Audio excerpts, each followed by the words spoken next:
حضرت علی المرتضیٰ فرماتے ہیں سیدہ فاطمہ نے کبھی مجھے کوئی کچھ کہا ہی نہیں، کبھی فرمائش ہی نہیں کی۔ ایک دن بیمار ہو گئی تو کہنے لگی، میں قریب بیٹھا تو میں نے کہا فاطمہ زندگی میں تو نے کبھی کچھ نہیں مانگا، اور عزت والے باپ کی عزت والی بیٹی، میرا دل کرتا ہے کوئی فرمائش تو کرنا۔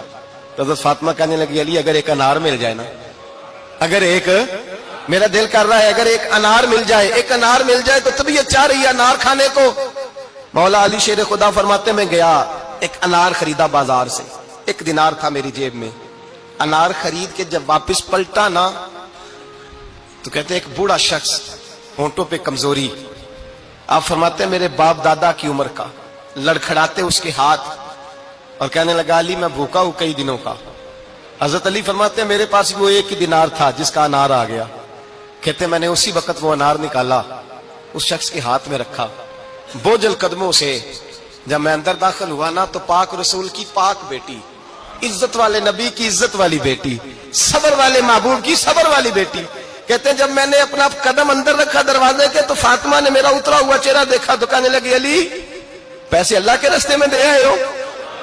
خیرات کر رہے ہو؟ حضرت شیر خدا رضی اللہ تعالیٰ عنہ فرماتے ہیں میں فاطمہ کی طرف دیکھا تو میں حیران ہو گیا، میں نے کہا فاطمہ تجھے؟ کہنے لگی مجھے یقین ہے آپ انار لینے گئے تھے، آپ نے خرید بھی لیا تھا، اور مجھے پتا ہے علی میرے ساتھ بے وفائی ہو ہی نہیں سکتی، یہ کسی سوالی نے مانگ لیا ہوگا، علی آ جا، مجھے انار کھانے سے وہ سکون نہیں ملا جو تو اللہ کے راستے میں دے آیا ہے تو سکون ملا ہے، کھانے سے نہیں ملا جو تیرے دینے سے ملا ہے۔ مولا علی کہتے ہیں صبر کر کے میاں بیوی بیٹھ گئے تو دروازے پہ دستک ہوئی، کہتا میں اٹھ کے دروازے پہ گیا تو حضرت سلمان فارسی دروازے پہ کھڑے تھے، انہوں نے نا 9 انار مجھے دیے،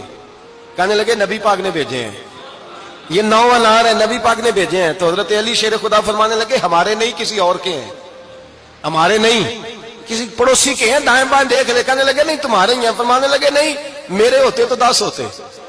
اس لیے کہ اللہ فرماتا ہے من جاء بالحسنۃ فلہ عشر امثالھا، تم ایک نیکی کرو گے میں 10 کا اجر عطا کروں گا۔ فرمایا میرے ہوتے تو 10 پورے ہوتے، اللہ رسول نے بھیجا اور میرا یقین کمزور ہو سکتا ہے، میرے ہوتے تو 10 ہوتے، یہ 9 ہے۔ حضرت سلمان فارسی نے جیب میں ہاتھ ڈالا، 10واں بھی نکالا، کہا علی تیرے 10 ہی تھے، میں تو تیرا امتحان لے رہا تھا، 10 ہی تھے تیرے۔ یقین کی دولت زنجیریں کاٹ دیتی، یقین کی دولت انسان کو نواز دیتی۔ جب تو لڑکھڑاتا ہوا آیا ہے، میرے نبی پاک نے فرمایا یوں نہ کہا کر کے یا اللہ چاہے تو دے چاہے تو نہ دے، جب مالک سے مانگ تو کہا کر یا اللہ تجھی سے مانگنا ہے، میں لے کے اٹھوں گا، تو مجھے دے گا۔ فرمایا جتنا تیرا یقین کامل ہوگا اتنا ہی اللہ تجھے جھولی بھر کے عطا فرمائے گا۔